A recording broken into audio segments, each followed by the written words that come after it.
For all of our listeners, everyone who's watching us today, their CEOs and their teams, what should they know about the future of their work, Michelle? That business issues are fundamentally people issues. At the heart of everything, it's your people who do the work. It's the people who deliver those products out the door, who amaze your customers and delight your suppliers and build your brand. No matter how beautiful your brand promise is, the promise keepers of that brand are people.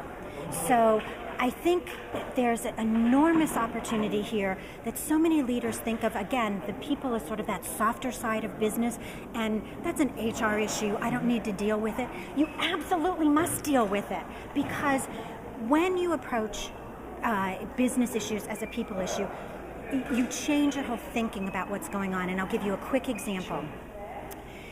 Several years ago, during the first fuel crisis, when gasoline prices came over $5 a gallon, you can imagine that was huge for the airline industry and the railroad business. Well, within the course of a couple of days, I was able to visit that airline. Of course, they were saying, we have to cut routes, we have to trim people, we're going to have to lay off staff, just cut, natural knee-jerk sort of reactions.